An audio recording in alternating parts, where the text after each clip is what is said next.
threatening to collapse at any moment. If he found her like this. Whoever it was walked right by her front door, and then past, their footsteps growing softer again in the hallway. Then the sound of keys opening the door to the neighbor's apartment, followed by the delighted squeal of a young voice. "Daddy!" Josie swallowed hard. She needed to leave.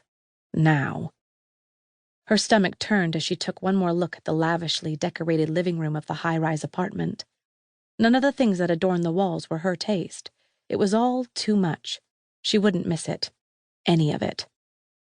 Grabbing her jacket from across the end table, her hand brushed a small wedding photo in the corner. Her eyes settled on the silver-framed image as she reached down to pick it up. The woman smiling back was nothing but a stranger to her. That woman looked happy and safe and in love.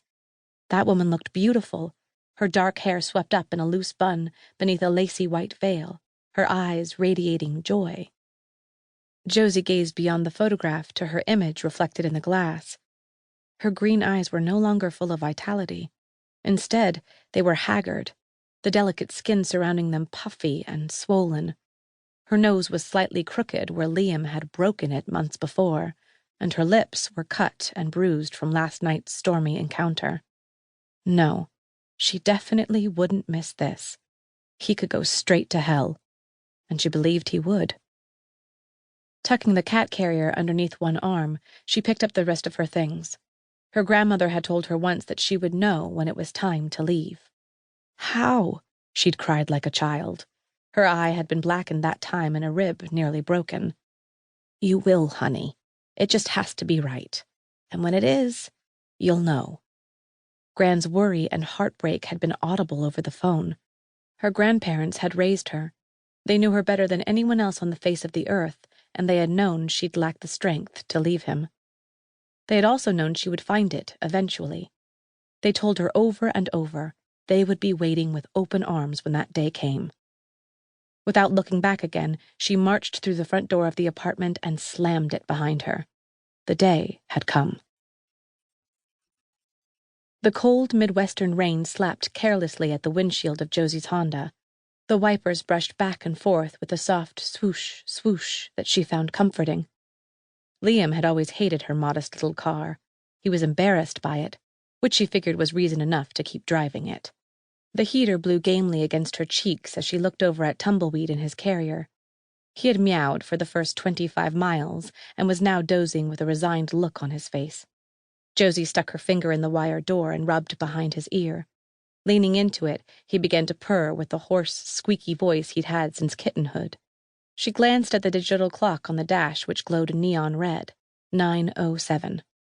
Liam would be looking for her by now, and he'd be furious. It wouldn't take him long to figure out she'd headed to Adeline. He knew where her grandparents lived, and had even been there once at the beginning of their marriage. That was before he started to change. After that, she refused to go back home with him, not wanting to see herself through her grandfather's cloudy brown eyes, or see the look of sadness register on her grandmother's face. And quite honestly, they probably would have killed Liam if they had witnessed how he treated her firsthand. They kept a loaded shotgun in the closet and knew how to use it. So, Josie had gone home alone a handful of times when he was away on various gigs. It was always like stepping into the warmth of the sun after sitting on a gradually sinking iceberg for months. She would rock on her grandparents' porch swing with a glass of tart lemonade, feeling like she was on the cover of a Norman Rockwell calendar. In the evenings, she'd go to the market with Gran and get the makings for dinner, while Poppy watched a baseball game on their rabbit-eared TV. They always begged her to stay, and she always said the same thing. He promised. This time, it'll be different. And it never was. She shifted in the seat, trying to find a comfortable position. Darkness engulfed the car as it made its way down the mostly deserted stretch of highway. Dimly lit farms in the distance were like beacons in the night, showing her the way through rising and falling seas of winter wheat.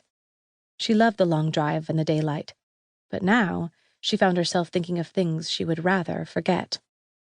With her eyes fixed on the road, she dug in her purse until she found her phone. She flipped it open, illuminating the inside of the car in blue. The screen showed 11 calls, with as many voicemails. She didn't have to listen to know what they said.